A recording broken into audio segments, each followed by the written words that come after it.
just take this as the live feed here when we put the recording live later. I'm live 2 minutes earlier than I promised everybody in the email. So, given that and some room for tardiness, we'll just do some warm ups and then we'll get into a little agenda that I put together. As some of you may know, one of the main kickoffs for this event was I wanted to, I don't know if apologize is the right word, but we kicked off this thing when we had Pedro Domingos on to interview him about his book, The Master Algorithm. And I was planning to give away 2 copies of that, which we are going to do. So we set up this page on dataskeptic.com, dataskeptic.com/MA, where people could upload their resume. And the plan was, hey, we're going to do some interesting EDA on it, and we're building up a corpus for a project we're going to do and talk about later on the show. So we did get a good response. What I didn't predict was just the absolute variety of resume formats that our parser wasn't yet equipped to handle, as well as how sparse the results were. I wanted to do some interesting things around like alma maters and schools and stuff like that. And we just don't have the data to do anything with any statistical significance in that regard. I've learned we'll need a much larger corpus. So I'll put out a blog post eventually about what we have learned. And either way, we're going to do some just interesting EDA and plots and stuff like that. And I'll share that with all of the people who submitted theirs. In addition to that, we're going to give away these 2 copies of the book. So there's actually a link. I'll show you my code for what it's worth. Let me head over to dataskeptic.com. There's a blog entry, not on the homepage though, called Picking a Winner. I'm going to drop a link in the chat. This is the code I'm going to run to pick the winner in just a few minutes. Um, you guys have the same code, but you don't have my list of emails because obviously I'm going to keep that private. And in fact, today, all I'm going to publish are 2 MD5 hashes of the email. So if you are the lucky winner, you can verify yourself today. But unless you have the solution to P equal NP, you won't be able to reverse it very easily. So hopefully it's been anonymous in that regard. And I'll contact the 2 winners afterwards. But I thought it'd be a fun way of doing this live without drawing names out of a hat or something like that. All right, so let me close this tab. So I have the code live now. And since we just passed 12:30, I'm going to go ahead and run this. And I will put 2 MD5 hashes in the chat. And if someone wants to hash their own email address, and if they match this, that'd be cool. We could talk now. Um, in any event, like I said, I'll probably email those people afterwards, make sure they get their books, and we'll go from there. What else did I want to cover? I eventually want to do these where I can bring in, an additional person to kind of like call-ins and stuff like that, live Q&A.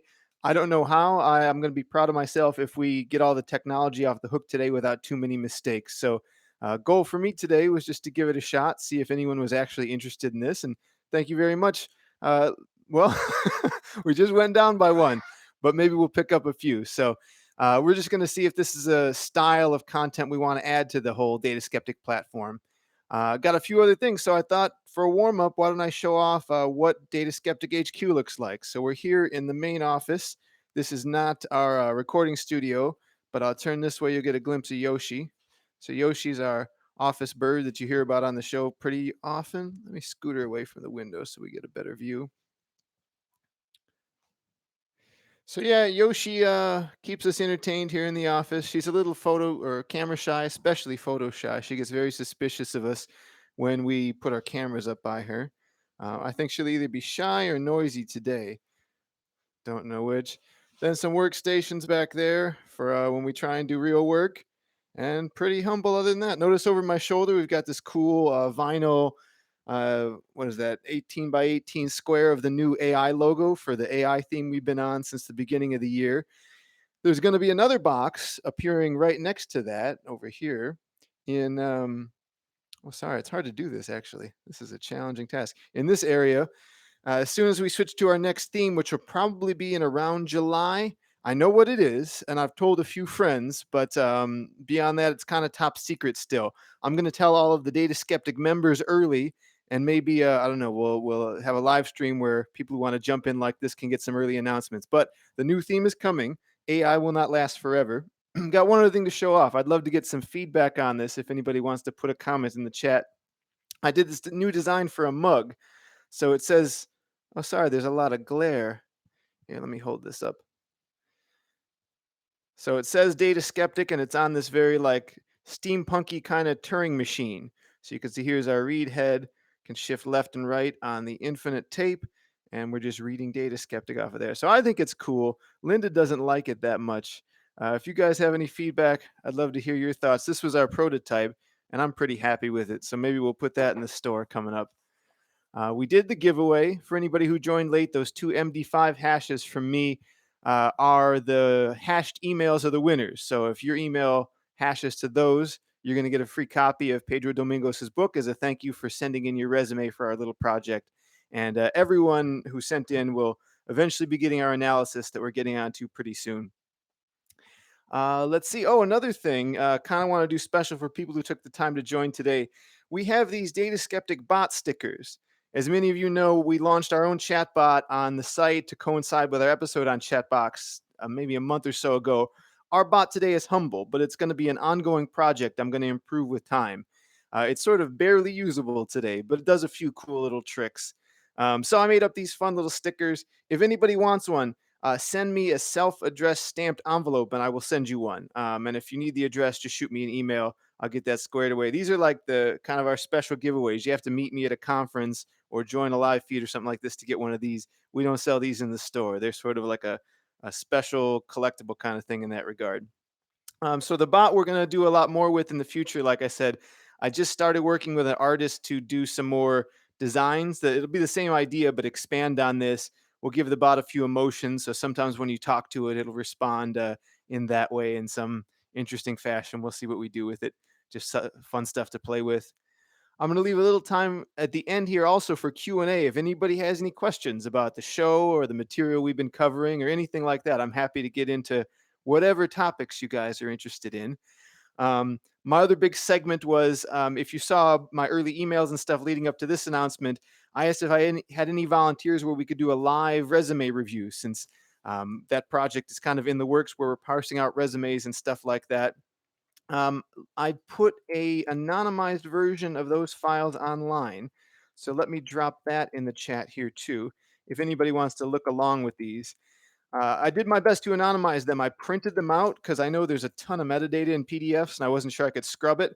And then I literally physically blacked out the tops. So I'm pretty safe that these are as anonymous as one can expect for a situation like this if you want to follow along. I'll maybe do this at the end in case that segment's not so interesting, but I'm just going to give some general feedback to these people as a thank you for both volunteering to be part of the live stream and also for sending in their resume for the project. All right, so questions. What are the benefits of the bot on the site? I've used it for trying to find archival material. Yeah. So right now, the site, our latest design, is not good at letting you find the older stuff. And I'm sort of okay with that for the moment because, in my opinion, the show has gotten better with age, like a lot better in some cases. So, not that the older shows aren't interesting, but I'd rather people dig around a little bit, maybe have a harder time finding the old stuff. You can get them all if you download into your player. The shocking reality is 90% of our listens come from like different apps, mostly iTunes, but Pocket Casts and stuff like that. Almost nobody listens at our website, which I totally understand because I don't want to listen to a podcast at a website. I want it in my phone traveling with me.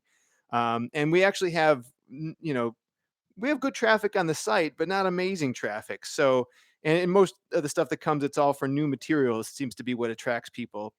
We are going to get that better organized. I just over the weekend launched Infinite Scroll on podcasts. It might be a little buggy. The developer I work with is going to take another look at that on Monday. I made some changes to it. Maybe I screwed some things up. Who knows? So you can infinite scroll all the way to the end there. The jump to go to different years needs to be fixed, and the blog needs an upgrade. We've really been getting the trying to get the blog going. We've had some great guest contributions, and I think the quality there is going up. You'll see more of that, and we'll be investing too in finding stuff. But the bot, yeah, one of the cool things it'll do is make episode recommendations, and it has this fun little feature where it can play the episode for you. So even though obviously you're capable of hitting a play button, if you ask it to, the bot will make our site play that episode for you, or it'll send you a reminder. So if you want to listen to it later or get it on your phone, it can send you a text message or an email and remind you to listen to episodes. Kind of gimmicky, but just something fun we wanted to build in.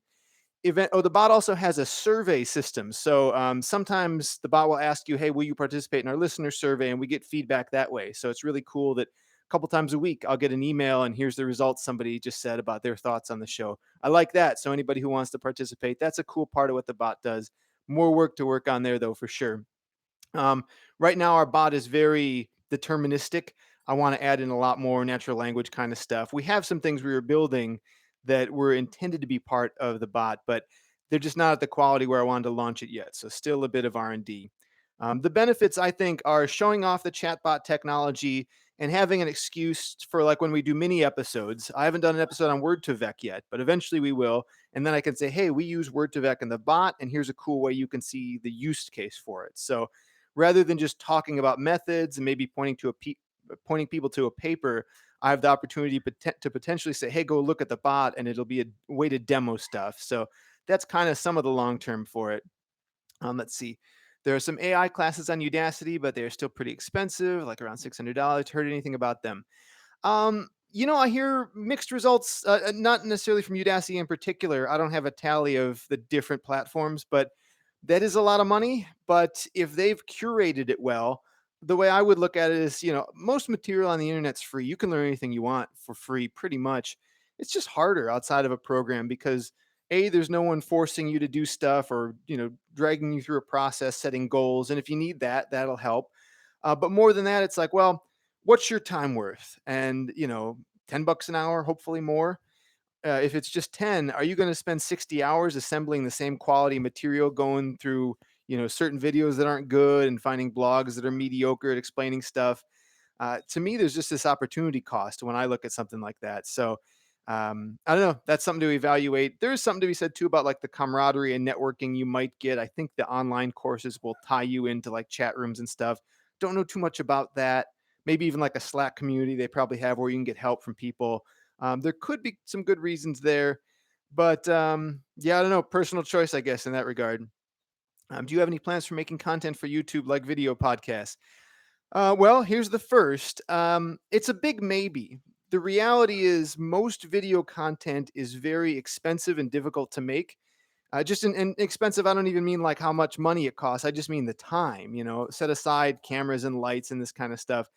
The podcast, because it's audio is very forgiving in terms of edits and stuff. What you may not realize is that I heavily edit a lot of the shows, not all of them, but I try and talk to mostly people who are like interesting and do cool stuff. I almost never interview CEOs because all CEOs talk about is the marketing bullets and like BS, about how great their company is. I want to talk about like how stuff actually works. What was the hardship? How did you get to where it is? How did you do something cool with technology and leverage data? And usually you don't get that from the executive people who are well spoken. You get that from the engineer who's probably never been interviewed before and isn't good at public speaking and says a lot and all that kind of stuff. And as a result, I'll clean up many of those things. One thing that happens often is I'll ask somebody a question. And let me give you an example. I might say, like, well, how did you and your co authors come up with the idea to apply this technique to this field? And the answer starts like this. That's a good question. Let me think. Well, so Sam, well, actually, not Sam, Chuck. Well, Chuck and Sam. So the three of us, I guess it all started in our dorm room one Saturday night when we were thinking about X. And it's like 30 seconds of garbage was there up until I guess it all started one Saturday night in our dorm room. And I'll just trim all that stuff off and kind of clean up the narrative a bit. Um, we lose maybe anywhere between 1% to 20% of broadcasts of like the raw material because of that. And it's not that I've cut out all that much in particular. It's just a lot of ums and coughs and let me double check what I just said kind of stuff that makes for an overall better performance. And that takes a lot of time. And I can do that in audio. You can't do that in video with jump cuts and stuff. So I am excited potentially about video, maybe doing like live demo kind of things, showing off different technologies, finding like cool open source things like Wikipedia where we can do some live streaming kinds of things. There's a great friend of the show, Samir, who goes by Blue Plastic. Google either Blue Plastic or Samir, Wikipedia, GraphX, Spark. He did this at a conference that maybe twice he's done. I found it on YouTube in a couple of places. this cool video where he like uses Spark streaming to show what's popular and what's trending from Wikipedia searches, and like really neat stuff that's all open source, easy to do. And I'd love to bring on projects like that and give listeners more tangible things. So it's like, oh, I can take those code snippets to go use those rather than take like the interesting idea we talk about on audio. So that's an opportunity, but that's a lot to work on and build in terms of time. And then also maybe events like this. If I could have a special guest, I bumped into Jeff from Software Engineering Daily. He actually came down and stayed with Linda and I when he was in town to do some events. So why couldn't we in the afternoon have just put on the mics and had a conversation? It sort of one of those styles of podcasts where people ramble a little bit and not as formal as the main show, but it could be interesting. So maybe we'll experiment with stuff like that because theoretically, all it is your time to sit down and do it. But I love the idea of video, but just being a little small, scrappy, hobby kind of project makes it tough. Let's see. I searched for no free lunch on the bots, and I like trying it. Sorry, let me slow down and read this better. I like trying to use it for finding things like that, but you gave a good explanation on why that won't work. Wait, but you gave a good explanation. Sorry, I'm not sure if I understand. Maybe I misread it. We do have search on the site too, and that's backed by Elasticsearch. So the bot is doing only slightly different things from what Elasticsearch gives you. It's more, like I said, mostly there to be a demonstration. But if people like it, they'll use it. If they don't, they won't. So we do track that, and I monitor the conversations passively. And we're just going to tinker with it where it makes sense, and hopefully it gets better. And that's kind of how things are going to go. All right. Are you open to the idea of putting some programming specific language rooms in Data Skeptic, like hashtag R? Yeah, that's a great suggestion. Let me grab a pen. I'm going to write that down.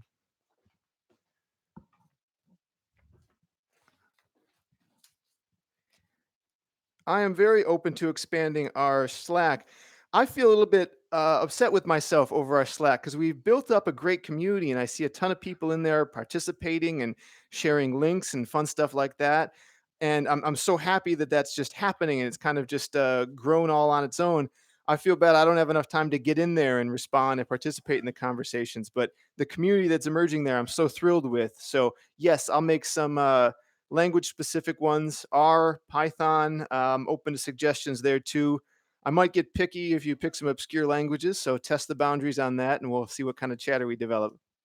Um, Regarding Udacity, networking and work experience from doing a degree course is underrated.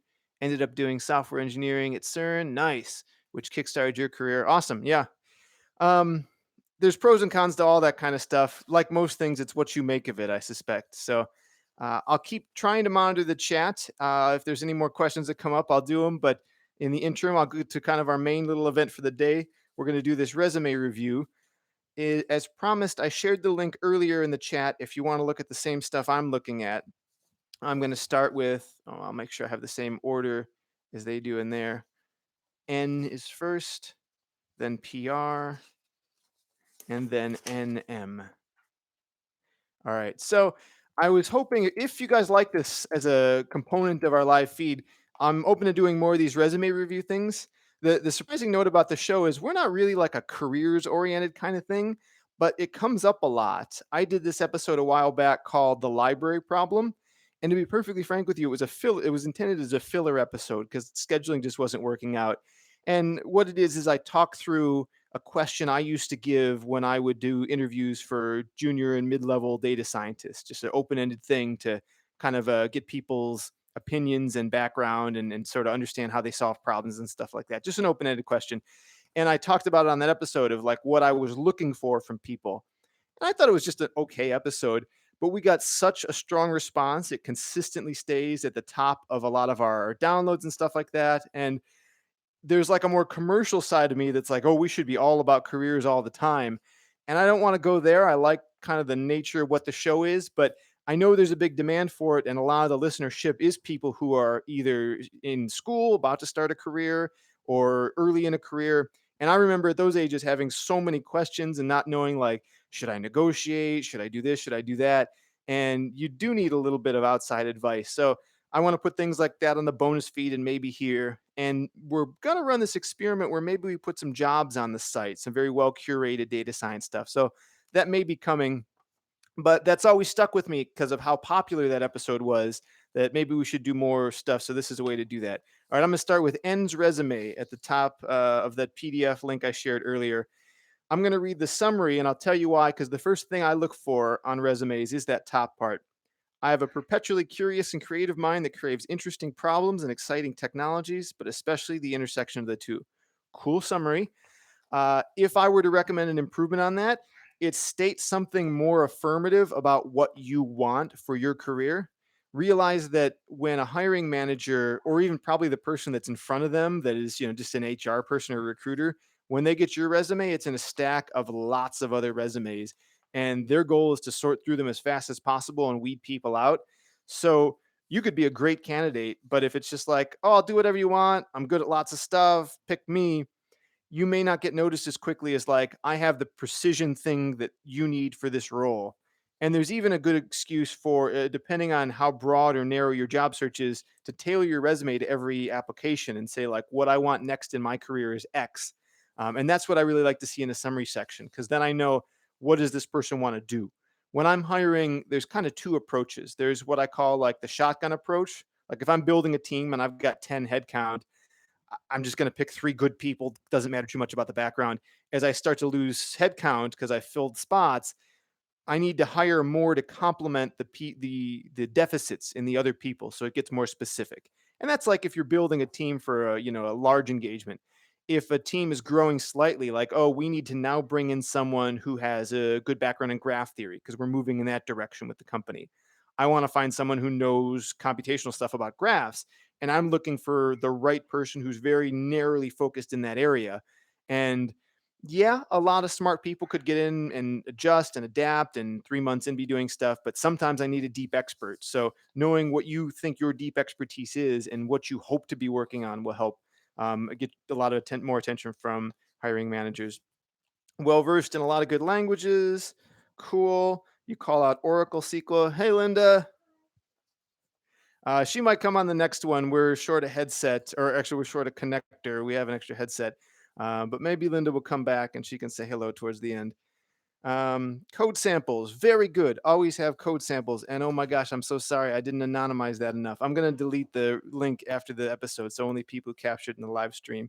My apologies to this person on that.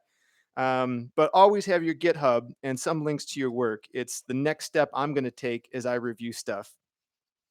Experience. I'll try and move a little faster here because I think I'm going slow. Oh, can I speak to a little on code samples? Yeah, great question. So when I am serious about a candidate, like the resume is enough that I want to learn more about them. Here, well, let me back up. Here's the steps. Your resume doesn't get you a job. Your resume gets you a call, gets you a first round phone screening. Sometimes with a good person, sometimes with a screener who's you just have to get past them somehow. If I'm, the actual hiring manager, and you get your resume gets to me, or I picked you out, I want to look and just say, like, get a sense of who this person is from their code. So hopefully they have a GitHub. We're getting to the point where if I'm hiring like a data scientist or a data engineer, I'm not going to look at your resume anymore if there's not a GitHub on it, because it's becoming a standard. I'm not ready to take that step yet, but I'm headed in that direction personally. When I go to the GitHub, almost everybody's GitHub is filled with a bunch of garbage. That's expected, like random weird half finished projects and forks that you didn't need to fork for whatever reason. Pin two or three things at the top, whatever you're allowed to do, that are like your premier work. So I'll click on whatever's pinned and I'll just kind of look through, and I want to get a sense of two things. What is this person's coding style? Does it mesh with the existing code base we have, or can I get them there? Do I think they have the penmanship, if you will, that they can contribute to the project? And then also, like, what is their aptitude? I learned a lot from the way people code. Like, you may have a fine boilerplate machine learning pipeline that you built, and I can tell if you copied and pasted most of it or if you actually built something, usually. And not that there's anything wrong with copying and pasting. Everybody today does a whole lot of that as your regular process, at least everybody I know. But you got to do it smartly. It should look like a cohesive code base at the end, not a Frankenstein monster of copies and pastes. So I'm kind of looking for, just, do I think this is someone who can keep the house clean enough, so to speak? And then also the sophistication of what the methods are. What kind of algorithms and libraries do they use? Did they do something excessively manually that they shouldn't have? That kind of thing. So yeah, I'm gonna jump a little bit forward on this one. I could go forever on these, so I'll try and be faster.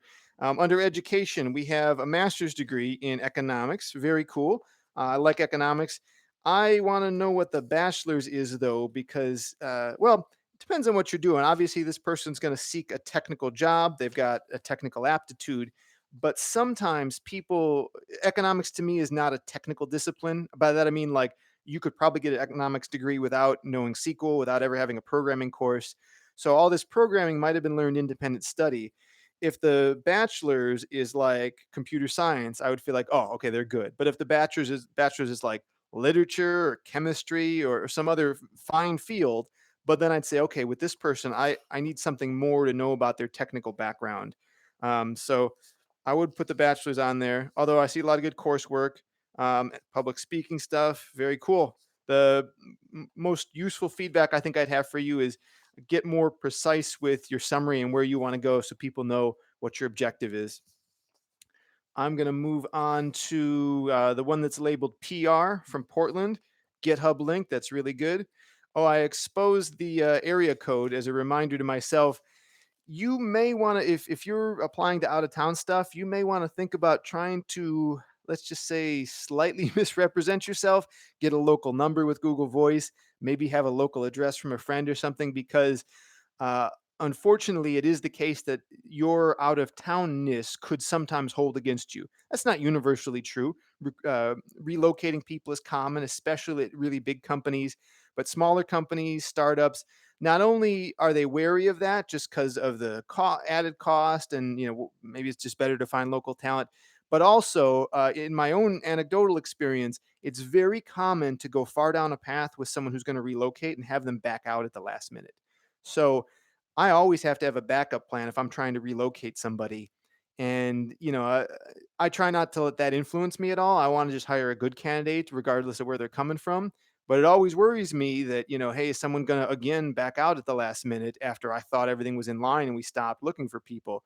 So I hope I never bring that prejudice to bear, but that's something that a lot of people I'm sure look at and could exclude somebody off the bat. Anyway, I'll skip some of the personal statement. What jumped out to me is cryptography, reproducible research, statistical computing, programming languages, all very interesting points. So I see some of the direction you want to go with your career. I don't know exactly how you want to merge those things, and programming languages throws me a little for a loop. Um, but yeah, I'd like to know maybe more laser precise where you want to go next. I circled the word adapted, and I kind of made some comments about this earlier. Like being adaptive is good. Sometimes you want a jack of all trades, but it can also be perceived by some as a negative if you're a person that knows everything. Master of or doer of all, master of none, or whatever the expression is. Uh, and sometimes there's roles for that. They want the person who can come in and be the Swiss Army knife problem solver, but just decide what kind of role you want. Make sure you're putting your foot forward in that way. Language experience, Python, Julia, C, R, Perl looking good, and Ada. What you got Ada on here for? How do you know Ada? This person looks too young to know Ada.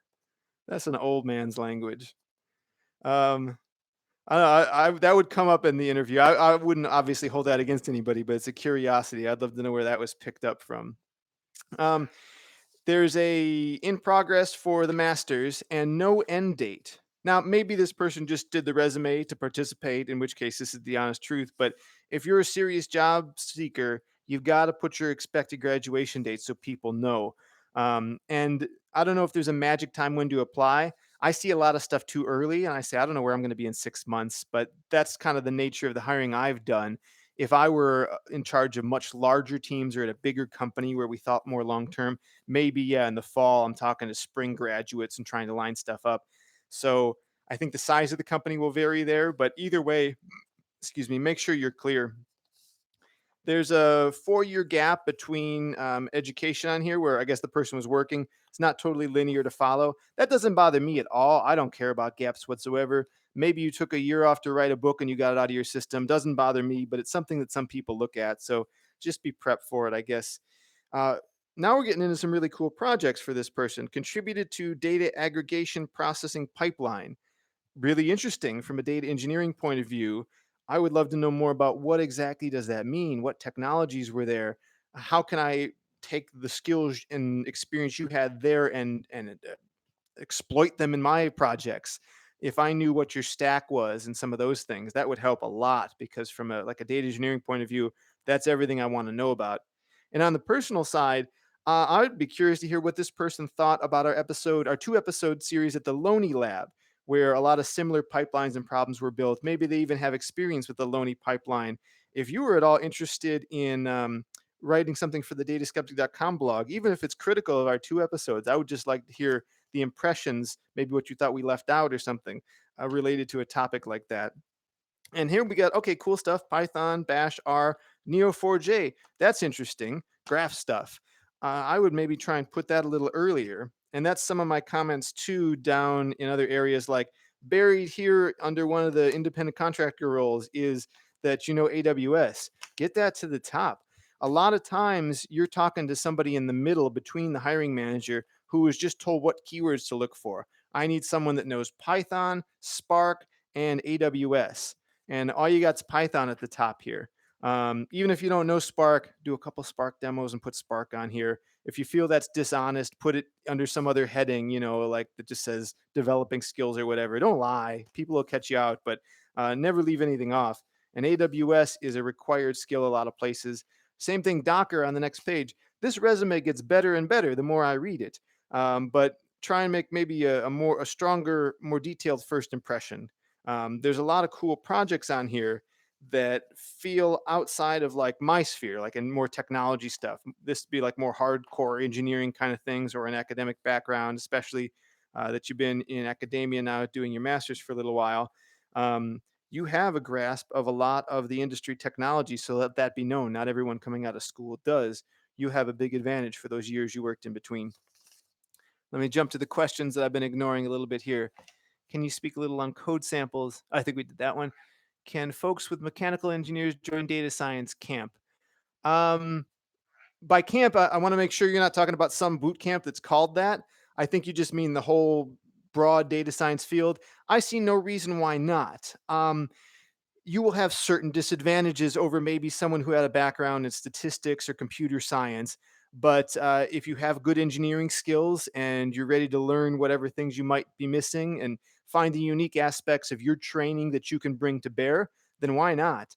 I found that certain fields, a lot of people, like physicists, they come in some sense at a disadvantage compared to like stats or CS. They might not know machine learning and things like that, but they often have a breadth of understanding of big data. Their linear algebra is on point. They absorb machine learning real fast. So figure out other people who've done a similar transition could maybe give some good advice. I don't know that much about mechanical engineering, but I see no reason why you couldn't pivot into data science, mainly because that umbrella term is becoming so broad and overreaching. It just means anything nowadays. It means a smart technical person who works with data. And I'm sure you could have the role that traditionally was a mechanical engineer and still be doing that if you're looking at, I don't know, telemetry data from some bridge, if you work on bridges or whatever it is. Find a way to make sure you represent those core skills in a data sciencey context, and find a job that you'd like to have and compare the job list of skills to your resume. Figure out what's missing. If all that's missing is 3 bullet points, go pick those up. You should be well prepped. If you had said you were a French literature professor and you wanted to get into data science, we might have to have a different conversation. I see no reason mechanical engineers couldn't do that. I'm an Indian student beginning with machine learning. I hope to get a job in this domain. Do you think it's possible right after a bachelor's? Absolutely. We're at a lucky time where the demand far exceeds the supply. And just like building highway systems, the more lanes they add, the more cars show up. Data is taking over all industries, and the need for people in lots of different capacities is very much there. It really comes down to you. If you do a good job with your bachelor's and you learn some ML, there will be a job for you guaranteed. Now, you mentioned you were Indian. I'm going to guess that means you're in India, and my domain knowledge is all in the United States. I don't know much about your country, but I suspect it's very much the same. I know there's a lot of good, reputable firms there, and in many ways, that country parallels our country from a technology point of view. The only thing to think about is, where do you want to be 5 years down the line? And there's a pivotal point here where like maybe you should go on and get a master's degree or maybe go directly to work. that can affect you down the road in lots of different ways. You might think about going back, and even though we had one person who you should be very proud of yourself, you went back and you did it. Not everyone can pull that off. So realize it's, leaving school often means leaving for good. Doesn't mean you're not a lifelong learner, just in terms of formal degrees and stuff like that. So think about where you want to be down the road and what path it takes to get there. But if your goal is to learn some ML and get a job after your bachelor's degree, heck yeah, you can do that, no problem. Should I focus on stuff besides data engineering otherwise? To be honest, again, I think we're at a very lucky time where you can focus on what you find interesting, and there's probably a role for you there. You mentioned data engineering, so that must be interesting to you. If you find it boring, don't do it. Go do something interesting. But pick a technology. Go learn something like Spark Streaming or Kafka, or learn about Cassandra.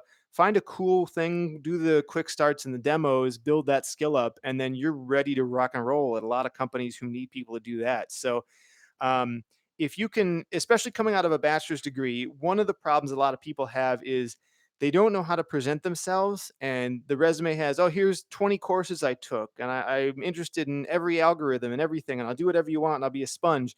That's not a great pitch, actually.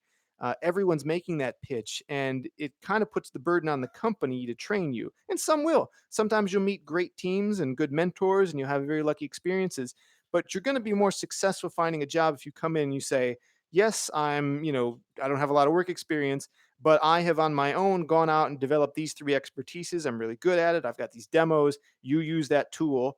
You frankly can get me cheaper than paying a senior person who probably only has, maybe a little bit more skill than me. Let me come in and kill it for you. And, you'll have no problem. So pick the part of the broad umbrella of data science that interests you and pursue that. Do you think So I'm going to botch this name. Eliezer Yudkowsky is wrong about AI potentially getting out of control. Is that the guy who has the analogy about the pencil clip making machine, or the paperclip making machine? I don't know that name in particular, but thank you for that. I'm going to research that afterwards. Maybe we'll get him on the show, or who knows what. I think probably, given that you picked out a name for them, that my answer would be yeah. I think that most concerns today about AI getting out of control are very misguided. There is the potential, it depends on what you mean by out of control. There is absolutely the potential for harm, especially in militarized AI. It would not be impossible for people to design totally automated systems that engage in warfare. And that's a little terrifying. And there's that open letter that many of the legitimate people in the AI field have all signed, warning governments about this kind of stuff. But there is an analogy there too to nuclear bombs. We could drop those at any time. They're very deadly and damaging. Thankfully, we haven't for a long time, and hopefully, we won't ever again. AI can be misused as much as any other technology. Is it going to be disruptive? Sure, in lots of ways. I mean, certain people are going to lose their jobs, but you heard, if you listened to last week's Data Skeptic, where we had the skit at the beginning, I wrote the Jane Smith character to be rather dismissive of those claims. And there was a line I had to cut. I was trying to work in about out of work typewriter repair people. I don't know any out of work or typewriter repair people. Certainly, that was a job. Now, maybe they all had such a rough time that they're all homeless and out of business or whatever. But I imagine if that was your job 20 years ago, you have moved on. Hopefully, you moved on earlier because you saw that typewriters were going the way of the dinosaur. The world is going to change in a lot of major ways as a result of AI, mostly for the better, in my opinion. Does that mean there aren't going to be a few tragedies, a few more people killed by self-driving cars? Sure, there will be. A few people put out of a job? Sure, there will be. Maybe even a few more towns like the major manufacturing hubs that have turned into ghost towns in certain places, and that's sad. But I don't know ways around it necessarily. So, out of control AI, I don't see it because ultimately we're a little ways out from AI that could get out of control. And people forget how fragile some of these systems can be. At the end of the day, you can unplug a computer. And even if you don't unplug it, it costs a lot of money to power and keep those data centers going. So if you want to make claims about, oh, there's evil corporations and they're powering these evil AIs, maybe that's a conspiracy one could develop. I'm not so worried. And we'll cover a little bit more of that on the show. I could go on and on here, but I see we're getting long on time. In the latest podcast where the AI Demonstrators talk about copying the AI to replace lawyers and invited displaced lawyers to learn how to support the AI. I wanted to be one of those. I want to be one of those lawyers now for the retraining in order to get in, maybe. Or oh, and I see a PLLC, which I believe is a legal thing. So as I learned data science on my own, I need data to work on, and I wanted my work to be meaningful. Do you have any pointers towards data sets projects on which would support charity nonprofit causes? Ooh, good one. Let's touch base afterwards. Actually, shoot me an email, kyle@dataskeptic.com. I have a few ideas and I can maybe put you in touch with a couple people that might be a good match. So tell me more about your specifics, and I think I can get you something a little bit laser focused. Oh, yes, he's the paperclip guy. Sorry, I'm reading a little bit lagged on the chats. It would be neat to have a centralized forum in which nonprofit chairs academic projects can be solid. Yes. So there are a couple efforts like this. Bayes Impact is out there and DataKind is out there. And part of my ask for your email was I might, depending on what it is, just kind of forward you over to people I know in those organizations. But I might have some more direct things that would be useful. Um, this guy has an argument against the unplugging argument that apparently convinced Neil deGrasse Tyson. I'll have to go check that out. The unplugging argument is a bit, how shall we say, dismissive. It's much more complicated than that. Um, if we also assume that the AI is a bit like a virus that is trying to replicate itself, make copies on backup servers, and all that, if it's somehow figures out a way to hack into people's bank accounts in order to fund its own AWS account. And on that AWS account runs the EC2 servers that power it. And it's also buying these shadow accounts on other services like Heroku and standing up backup instances of itself that can restore the bigger thing if anybody ever shuts it down. There's a great sort of Michael Crichton novel in there somewhere, maybe. Um, I don't know. It's complicated. Those things are technically feasible, but that's a pretty advanced system. And if something ever did exist like that, there'd be a lot of digital forensics around it too. So people would be tracking it. We're talking about an independent agent that's sort of actively avoiding being turned off. In and of itself, that's going to require a great amount of intelligence. And maybe at that point, we're going to debate whether or not that thing has a rights of its own, anyways. Data sources. If you're interested in astronomy, NASA Solar Dynamics Observatory published loads of data. Yeah, I haven't gotten enough into NASA data. They, I know, have opened up a lot of cool stuff. So, good suggestion there. Is a mediocre GPA a big hindrance on getting hired, even with good projects, work experience? That varies. And sorry, did I do them all? I think we went through all the resumes. If not, oh, we got one more. All right, I'll go on to this one in a minute, and then we'll wrap up because we're running a bit long. To the question about mediocre GPA, to be perfectly frank, I don't think your GPA actually matters that much. Don't put it on your resume if you think it's not a good one. Most people will not look at the absence. None of these resumes in front of me have a GPA listed.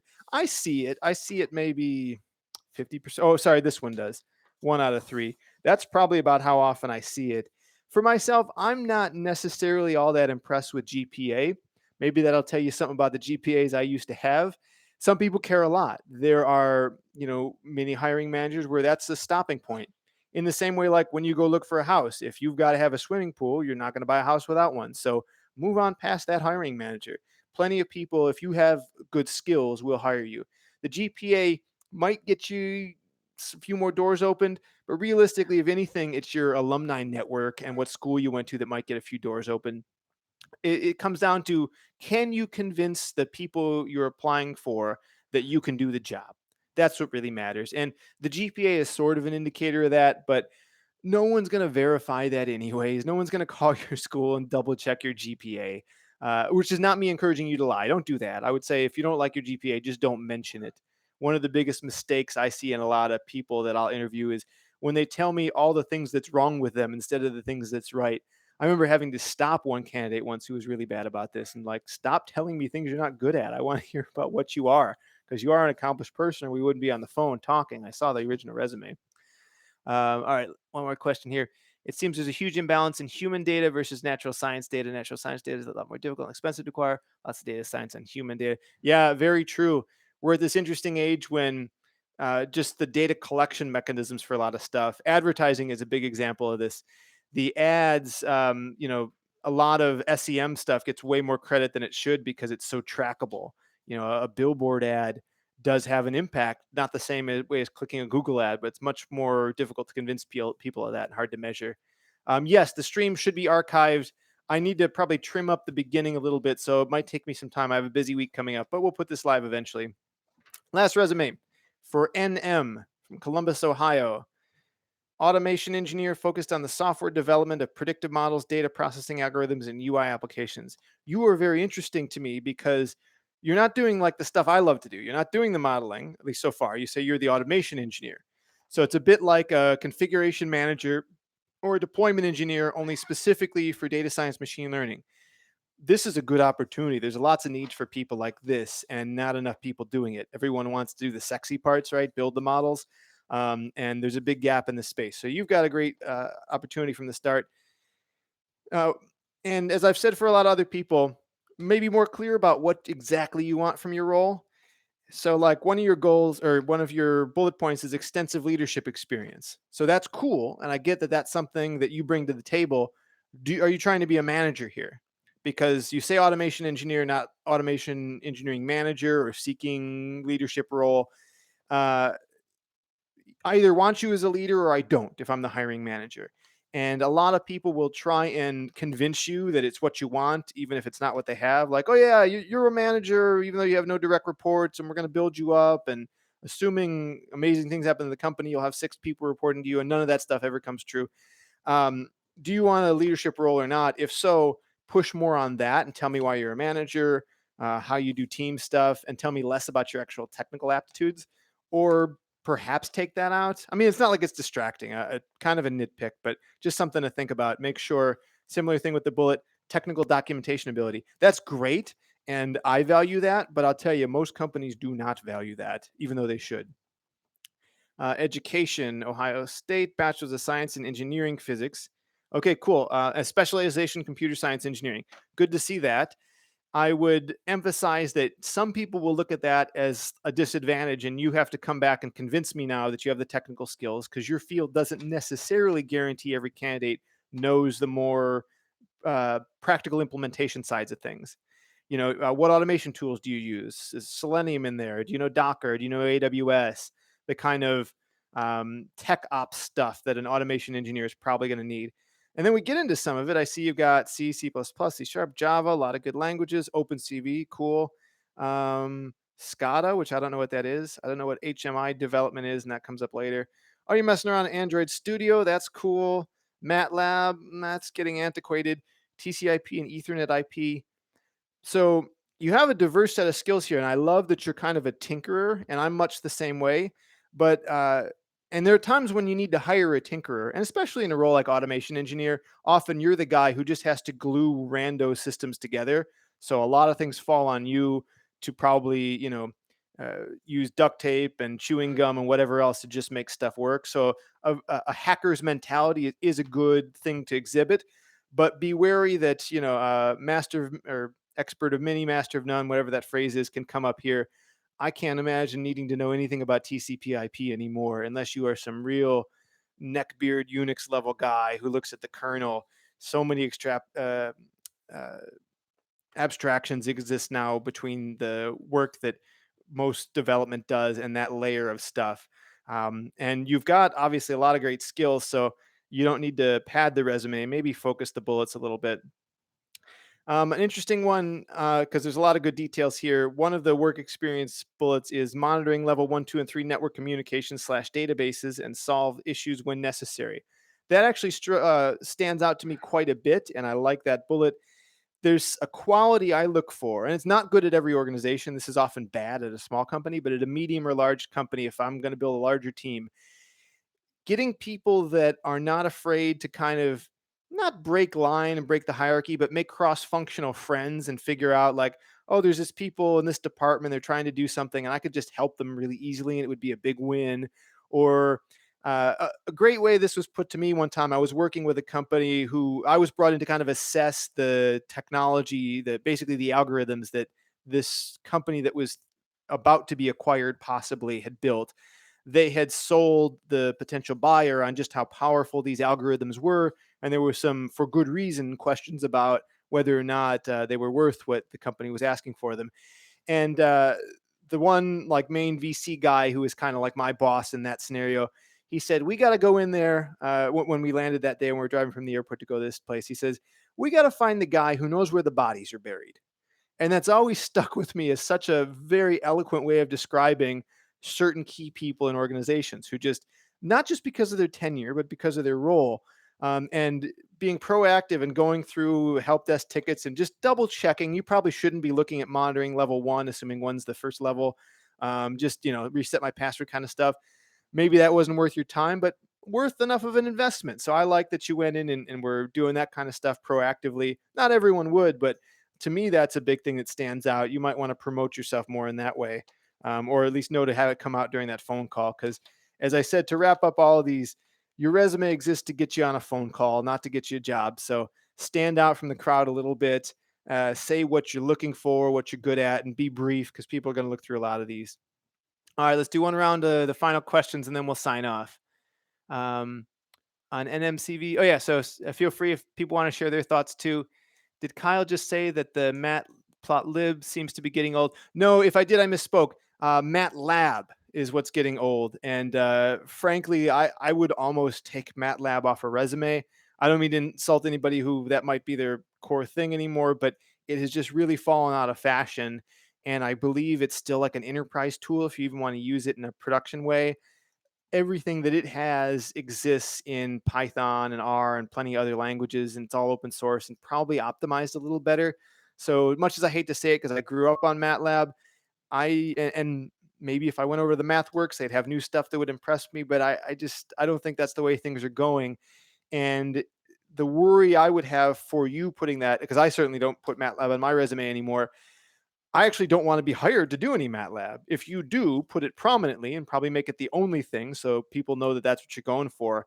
But it can send people the wrong signal sometimes. Maybe people will say, "Oh, if you know MATLAB, you're not going to know our tech stack, and we're worried you'll be able to adapt to it." Even though maybe you're smart enough and capable enough that you can be up and running on a new language right away, you don't want to be perceived as someone that hasn't kept up with the technology, I guess. But Matplotlib, no, still wonderful. I love Matplotlib. I actually hope that to see more continued development. I would love a good Vega integration because I really want to use Vega for our blog. Vega is this declarative language format that would provide for some interoperability. So if Matplotlib and lots of other people had complete and like robust, versatile Vega integrations, then everything could kind of render to Vega, and then I could hand Vega to a system that either we'd build or custom design or whatever for our site that could populate all the graphs and do them all stylistically in the way that's consistent with our site while still having the underlying graphical primitives that I could change that at any time. So I really want to go to Vega or something like it in the near future. So I love Matplotlib. If I could write Matplotlib and export, I'd be even happier. And I hope continued development happens to allow that to go on. Yeah, MATLAB. Let's see. Does placing in a Kaggle competition help? Should it be a focus? Well, for me, no. I'm not impressed with that. I think they're good exercises. You definitely get points for participating in that, but I don't weight them, and certainly not the scoring high in those personally. I do look for project work, and Kaggle is a great way to get a project without having a job. When you're facing that catch 22 of people say, well, you don't have any experience. Well, no, I made my own experience. That's what you got to do often when you're younger, just getting out of school. And that's a potentially really good place to do it. Mostly you want to do that if you're just looking to build up your machine learning chops. Those data sets are pretty well groomed when you get to them. So you'll have an advantage over trying to make your own project, like doing some sort of crawling thing or whatever, where the data set's just going to end up being too messy. So you get a bootstrap, you get some good machine learning experience. Getting first place or whatever, I really don't care because most of that stuff, if I went and looked, you probably just overfit the data and that's how you got first place.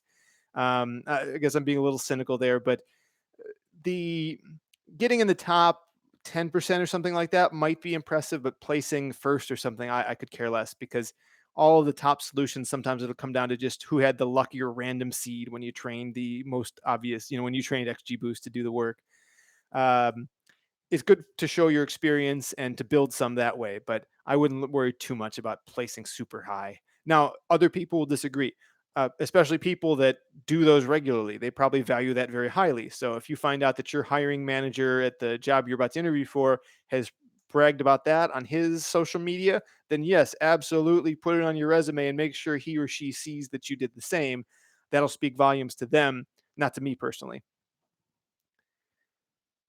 All right, everybody. We're almost at the hour here, so I think that's pretty good run. Thank you guys so much for joining. If you have any candid feedback, shoot it my way. Kyle at dataskeptic.com. I'd love suggestions on what we do here. The Q&A stuff was fun. If you like this resume review stuff, maybe we'll do some sessions like that. If you hate it, tell me that too, so that I don't just hear from the squeaky wheels. And who knows? Maybe I could bring guests in. We could do little round tables. I want to get away where I can have people join in if you want to do video. So I could have talked to these resume volunteers. That would have been really cool and fun. Maybe next time as we build this up. One last question before we sign up. What kind of projects do I want to see in a portfolio?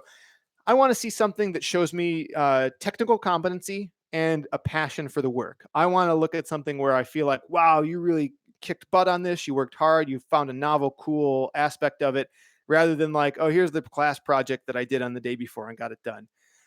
So anyway, that's the sign off. A request for Yoshi. Here she is.